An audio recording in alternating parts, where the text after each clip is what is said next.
Bonjour les enfants. Alors, ça faisait un petit moment que je ne vous avais pas raconté d'histoire. Je vais vous raconter l'histoire des musiciens de Brême. Vous allez voir, c'est une histoire très amusante.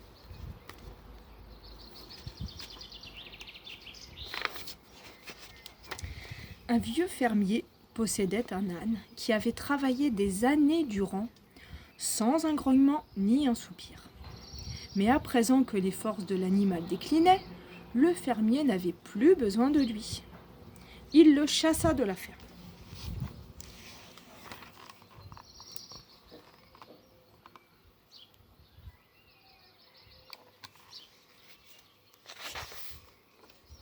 Le pauvre âne errait sur la route, songeant qu'il devrait aller à la ville pour devenir musicien. Il avait toujours aimé sa voix et espérait refaire sa vie dans un orchestre. En chemin, il croisa un chien couché sur le bas-côté, qui haletait bruyamment. « Et alors, dit l'âne, pourquoi souffles-tu comme une forge ?»« Oh, soupira le chien, pourquoi ? Parce que je deviens vieux et que mon maître a voulu m'abattre. Je me suis enfui, mais je me demande comment je vais bien pouvoir survivre. »« Je vais te le dire, répondit l'âne. Je pars à la ville pour devenir musicien. Pourquoi ne viendrais-tu pas avec moi ? Je jouerai du cor, tu seras à la grosse caisse. »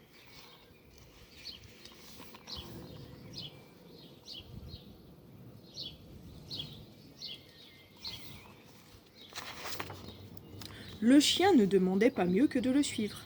Ils n'avaient pas fait 3 pas qu'ils rencontrèrent un charroux à l'air dépité. « Eh bien, que t'arrive-t-il ? Demanda l'âne. « Ma maîtresse dit que je ne suis plus tout jeune, et je ne peux plus chasser. Elle a voulu me noyer. Alors j'ai pris mes jambes à mon cou. »« Viens avec nous, dit l'âne, tu joueras du flûteau dans notre orchestre. »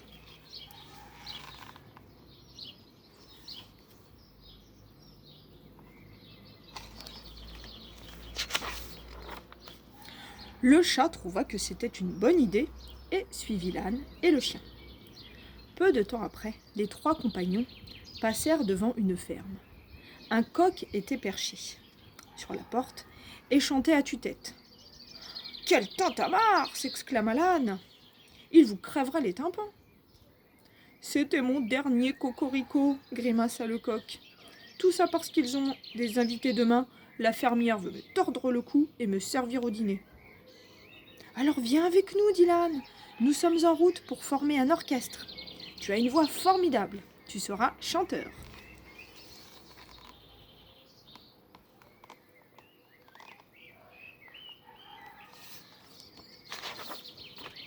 Le coq fut ravi et se joignit à la troupe. Le trajet était long jusqu'à la ville, et lorsque la nuit tomba, il leur restait bien du chemin à parcourir. Ils étaient fatigués et furent tous d'avis de passer la nuit dans le bois. L'âne, le chien et le chat se couchèrent au pied d'un chêne, tandis que le coq gagnait d'un coup d'aile les plus hautes branches. Du haut de son perchoir, il aperçut une faible lueur dans le lointain.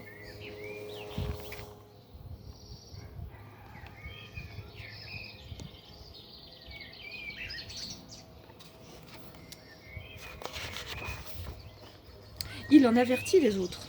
« Assurément, nous serons mieux dans une maison, déclara l'âne. Allons nous mettre à l'abri. » Ils cheminèrent vers la lumière et parvinrent bientôt devant une petite maison éclairée au milieu d'une clairière. C'était en fait le repère de 3 bandits. Ils cachaient de l'or et des trésors qu'ils volaient. Étant le plus grand, l'âne s'avança pour regarder par la fenêtre.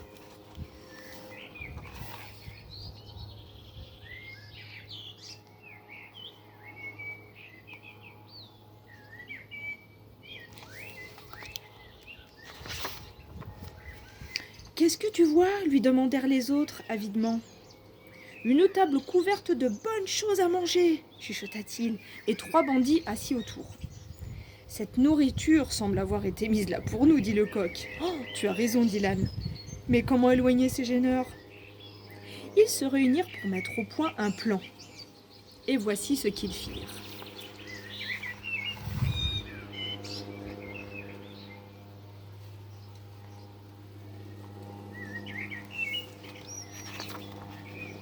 Le vieil âne se mit devant la fenêtre.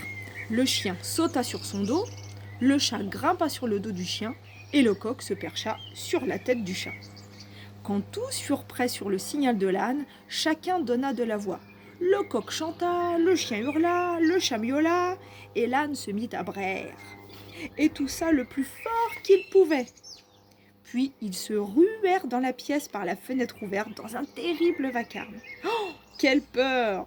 Les voleurs s'enfuirent à toutes jambes et se réfugièrent dans les arbres, persuadés qu'une horde de démons était à leur trousse.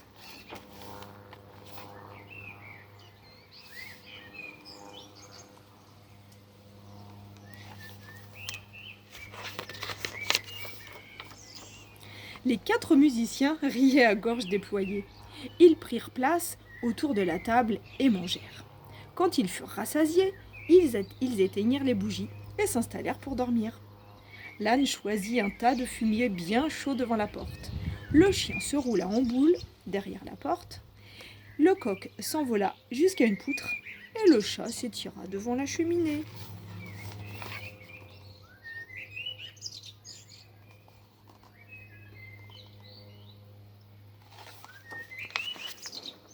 Lorsque les bandits virent, depuis les arbres, que tout était éteint et que le calme semblait revenu, le chef s'en prit à ses ordres. « Bande de froussards, retournez là-bas et voyez ce qu'il se passe !» Et il envoya l'un des voleurs s'assurer que la voie était libre.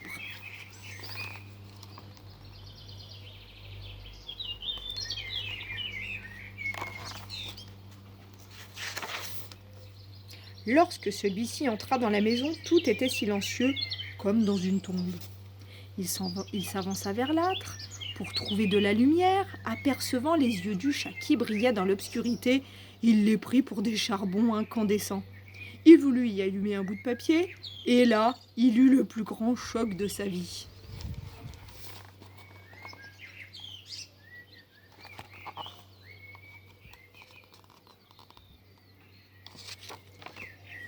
Le chat lui sauta sur la tête, crachant et sifflant tant et plus. En reculant vers la porte, le pauvre homme trébucha sur le chien qui lui mordit la jambe. Oh.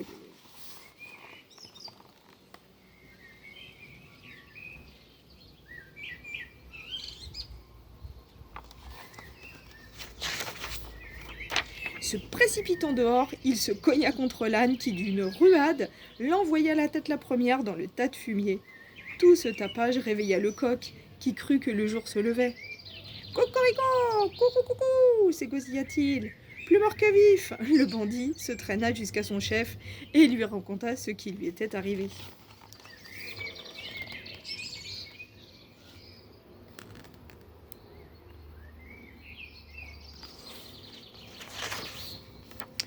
Par ma foi, il y a une horrible sorcière dans la maison. Elle crache et siffle et m'a labouré le visage de ses ongles.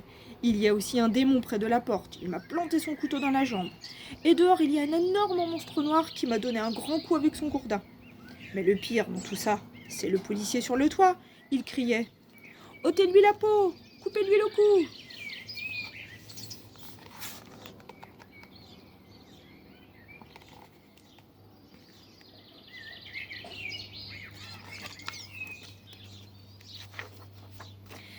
Lorsqu'ils entendirent cet effrayant récit, les bandits prirent leurs jambes à leur cou et on ne les revit plus jamais.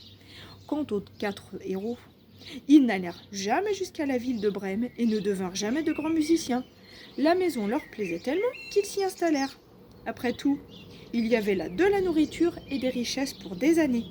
D'ailleurs, pour autant que je sache, ils y vivent encore aujourd'hui. Et voilà, mon histoire est terminée. J'espère que vous allez bien, je vous fais de gros bisous. À bientôt!